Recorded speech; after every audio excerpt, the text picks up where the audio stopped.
हम गुनाहगार औरतें किस्त नंबर 3 का नमज फिरदौस निसार। बालकनी जहाँ से पूरी गली का नज़ारा नजर आता था, एलिया वहाँ दीवार के साथ खड़ी दूर तक लोगों को देख रही थी। वो बहुत बेचैन थी। सायरा बेगम की बातों ने इसे बहुत बेसुकून कर दिया था। वो ऐसे ही खड़ी सोचों में डूबी हुई थी जब ज़ैनब नूर दरवाजे से इसे देखते इसके पास आई।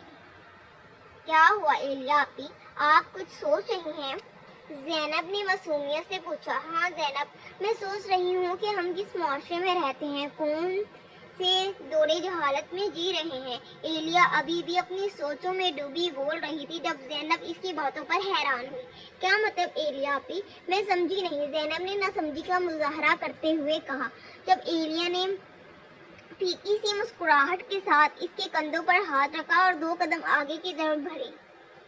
ज़ैनब, ये दुनिया जैसी दिखती है वैसी बिल्कुल भी नहीं है। हम दौरे जहालत में जी रहे हैं जहाँ बेटियों को बोझ समझा जाता है। वो भी क्या दौर था जब हमारे प्यारे नबी हजरत मोहम्मद सल्लल्लाहु अलैहि वसल्लम ने बेटियों को इज्जत बख्शी, इन्हें रहमत करार दिया। इनकी भी बेटी थी हजरत फातिमा रज़ी अल्लाह ताला अन्हा। वो इनसे बहुत मोहब्बत करते थे। अगर ये दुनिया हमारे प्यारे नबी हजरत मोहम्मद सल्लल्लाहु अलैहि वसल्लम के नक्शे कदम पर चलने वाली होती तो इस लिहाज से तो इन्हें भी बेटियां पैदा होने पर जश्न मनाना चाहिए था, क्योंकि हमारे प्यारे नबी हजरत मोहम्मद सल्लल्लाहु अलैहि वसल्लम भी बेटी के बाप थे। इनका कोई बेटा नहीं था, लेकिन उन्होंने कभी सोग नहीं मनाया, कभी नाशुक्री नहीं की। लेकिन ये लोग और ये माहौल मुझे बहुत घुटनज़दा कर रहे हैं। देखो ना, अब तुम्हारी 2 बहनें हुई हैं और खुशियां मनाने की बजाय हमारे इस दरूद महल में कैसे मातम छाया हुआ है, मानो जैसे कोई अनहोनी हो गई हो, जैसे कोई मर गया हो। ये लोग क्यों नहीं समझते कि बेटियां अनमोल होती हैं, इनके पैदा होने पर खुशियां मनाई जाती हैं, मातम नहीं। खैर, ये बातें इन लोगों को कौन समझाए, कौन इन्हें बताए। ज़ैनब बहुत गौर से एलिया की बातें सुन रही थी जब इसकी आंखों से एक बागी आंसू इसके रुखसारों पर बह निकला, जिसे इसने बेदर्दी से हाथों से साफ कर दिया। ज़ैनब, तुम्हें पता है, हमारे दरूद महल की दीवारें बहुत खोखली हैं। हम जिस नबी को मानते हैं, जिसका मिलाद मनाते हैं, जिसे दिन रात याद रखते हैं, जिस पर दरूद भेजते हैं, हम इसी को ही फॉलो नहीं करते। देखो ना, हर जुमा के दिन हमारे इस घर में दरूद पाक की महफिल सजाई जाती है। हमारे आखिरी नबी हजरत मोहम्मद सल्लल्लाहु अलैहि वसल्लम को याद किया जाता है। इनकी शान मुबारक में नातें पढ़ी जाती हैं, इनके नाम लिए जाते हैं, इनके 99 नामों का विर्द किया जाता है, और इसी घर में बेटी के पैदा होने पर यूं सफ़े मातम बिछ जाता है जैसे गोया बेटी नहीं दर्जाल पैदा हो गया हो। और अब सब इस फिक्र में हूँ कि इसका क्या किया जाए। नाउजुबिल्लाह, ऐसा मातम तो कोई किसी के मरने पर भी नहीं करता होगा जैसा दरूद महल की चार दीवारी में बेटी पैदा होने पर मनाया जाता है। एलिया ने दोनों बाजू फैलाते हुए घूमकर दरूद महल की खोखली दीवारों को देखा, जो देखने में बहुत पुरकशिश थी लेकिन खोखली। इसे अपनी माँ और घर के बाकी अफराद की सोच पर हैरत हो रही थी। एक लम्हे के लिए इसने सोचा था कि जब वो पैदा हुई होगी तो क्या तब भी यूं ही मातम मनाया गया होगा। हाँ जरूर, क्यों नहीं, जरूर मनाया गया होगा। आखिर वो भी तो बेटी है, और इसकी गलती भी यही है कि वो बेटी पैदा हुई, और ये बात इसे मजबूर कर रही थी कि वो अल्लाह की बारगाह में हाजिर होकर सवाल पूछे कि आखिर इसे बेटी क्यों पैदा किया गया, क्या कसूर था इसका, कौन सा गुनाह था ऐसा कि इसे बेटी बनाकर पैदा किया गया। लेकिन वो ये ताकत नहीं रखती थी कि वो सारी कायनात के मालिक के सामने खड़ी होकर खुद को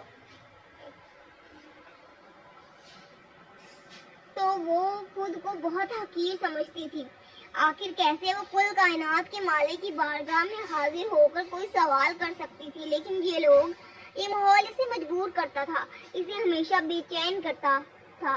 वो इस खानदान की सबसे बड़ी बेटी थी, क्योंकि पिछली 4 नस्लों में तो सिर्फ बेटे ही बेटे थे, बेटियां तो थी ही नहीं। इसके दादा जान के 4 बेटे, इसके परदादा जान के 5 बेटे, इनके दादा के 3 बेटे। बेटियों में तो वो आई थी 4 नस्लों के बाद।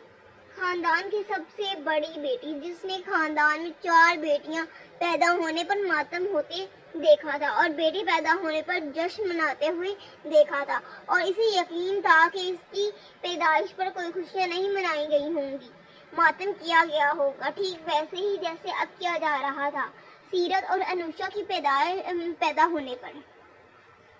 مہرین بیگم کی طبیعت کافی حد تک بہتر ہو چکی تھی اور اب انہیں گھر لے آیا جا چکا تھا، لیکن ان کا استقبال پھولوں کے ہار سے نہیں بلکہ بدلتی نگاہوں سے کیا گیا تھا۔ گھر میں تمام افراد کی نگاہیں بدلی ہوئی تھیں۔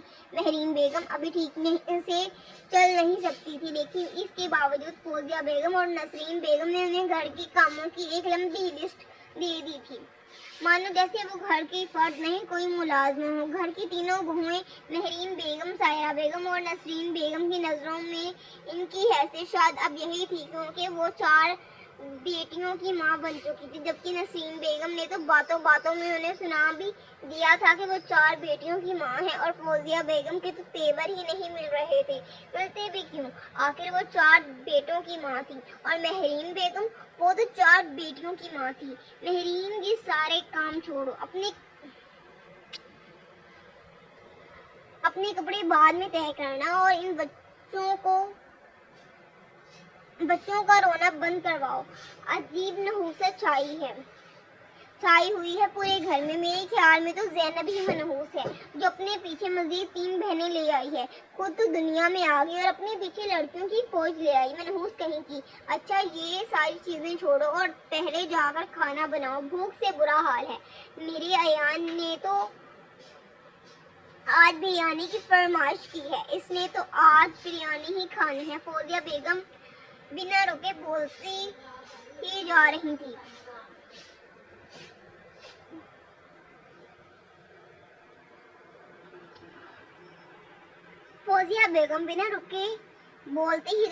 جبکہ مہرین بیگم ان کے چہرے کی طرف دیکھ رہی تھی۔ بھابی میری طبیعت ٹھیک نہیں ہے۔ بھابی میری طبیعت ٹھیک نہیں ہے، ڈاکٹرز نے مجھے آرام کرنے کا کہا ہے، میں ابھی چل پھر نہیں سکتی، مہرین بیگم نے جواب دیا جب سائرہ بیگم کمرے میں داخل ہوئی۔ ارے کون سا تیر مار لیا ہے تم نے جو تمہیں آرام کرنا ہے؟ بیٹیاں پیدا کی ہیں، کوئی وارث نہیں دے دیا تم نے نادین کو جو تم آرام فرماؤ گی؟ چلو اٹھو اور جا کر کھانا بناؤ، اور ہاں ازلان کا بھی بھوک سے برا حال ہے، بچے پڑھتے پڑھتے تھک گئے ہیں، اور ہاضم کے لیے کھیر بنا دینا، صبح بول رہا تھا کہ بڑی امی میں کھیر کھاؤں گا۔ سائرہ بیگم نے مزید کہا، بھابی میں اس گھر کی ملازمہ نہیں ہوں گی، یہ سارے کام کروں گی، گھر میں ملازم ہے، پہلے بھی وہی کھانا بناتے ہیں، ابھی آپ جا کر انہی سے کہیں وہ کھانا بنا دیں گے، مجھے ڈاکٹرز نے آرام کرنے کا کہا ہے، میں کھانا نہیں بنا سکتی، ابھی میری طبیعت ٹھیک نہیں ہے، مہرین نے ذرا سخت لہجے میں کہا، جبکہ فوزیہ بیگم اور سائرہ بیگم ان کا منہ تکتی رہیں اور غصے سے پیر پٹکتے وہاں سے چلی گئی۔ آخر وہ بھی مہرین بیگم تھی، دبنے گاہوں والی تھی، وہ ایک پڑھی لکھی خاتون تھی اور اپنے حقوق جانتی تھی۔ ارے اب یہ اوقات رہ گئی ہے میری اس گھر میں، کوئی میری بات سننے کو تیار نہیں، میں نے اس گھر کو 4 وارث دیے ہیں۔ فوزیہ بیگم اونچی اونچی بولنا شروع ہو گئی، ارے تم تو پھر چھوٹی ہو، اس نے تو میرا بھی لحاظ نہیں کیا، کیسی زبان چل رہی تھی اس کی، ٹر مجال ہے جو خاموش ہوئی ہو، 4 بیٹیاں پیدا کر کے ایسے اترا رہی ہے جیسے بیٹے پیدا کیے ہوں۔ سائرہ بیگم مزید بولی، جب ان کی باتیں سنتے حارث اور رفیق صاحب اپنے کمروں سے باہر نکلے۔ کیا ہوا بھابی، آپ شور کیوں مچا رہی ہیں؟ حارث نے اپنے کمرے سے باہر نکلتے ہوئے فوزیہ بیگم اور سائرہ بیگم سے بیک وقت سوال کیا۔ ارے کیا بتاؤں میں تمہیں، نسرین کے تو پر نکل آئے ہیں، ذرا سا کھانا بنانے کا کیا کہہ دیا، محترمہ باتیں سنا رہی ہیں، کہتی ہیں کہ مجھے ڈاکٹرز نے آرام کرنے کا کہا ہے، میں کھانا نہیں بنا سکتی، ملازمہ سے کہو میں اس گھر کی ملازمہ نہیں ہوں جو کھانا بنا کر دوں گی، اور پتہ نہیں کیا کیا بولا۔ سائرہ بیگم بولنا شروع ہوئی تو رکی ہی نہیں۔ ہاں حارث اب دیکھو یہاں بڑی بھابی ہیں، اگر بول دیا تو بنا دیتی نا کھانا ہی تو بنانا تھا، کون سا جنگ لڑنی تھی، لیکن بھابی نے تو ذرا بھی لحاظ نہیں کیا۔ فوزیہ بیگم بھی سائرہ بیگم کے حق میں بولی، अच्छा ठीक है, अब तुम चुप करो। रफीक साहब ने फौजिया बेगम को गुस्से से घूरते हुए खामोश रहने का इशारा किया। नदीम आता है तो मैं इससे बात करता हूँ, वो खुद ही संभाल लेगा इसे। और वैसे भी खाना बनाना महरीन का काम नहीं है, मुलाजमा से बोलो वो बना देगी। रफीक साहब ने जैसे मसले का हल पेश किया। फौजिया बेगम इन्हें गुस्से से घूरती रह गई। सो गाइस, ये थी आज की एपिसोड है। होप सो आप लोगों को एपिसोड पसंद आई। अगर आप लोगों को वीडियो जरा सी भी पसंद आए तो वीडियो को लाइक करें, कमेंट सेक्शन में अपनी कीमती राय का इजहार करना बिल्कुल भी ना भूलें। लास्ट वीडियो में अपना रिस्पॉन्स देखें। वीडियो आप लोग देखते हैं, लाइक करना पसंद ही नहीं करते, ना कमेंट करते हैं, ना शेयर करते हैं वीडियो को। चैनल को सब्सक्राइब कर लें, बेल आइकन को प्रेस कर लें ताकि नेक्स्ट आने वाली वीडियो का नोटिफिकेशन आप लोगों को मिल जाए।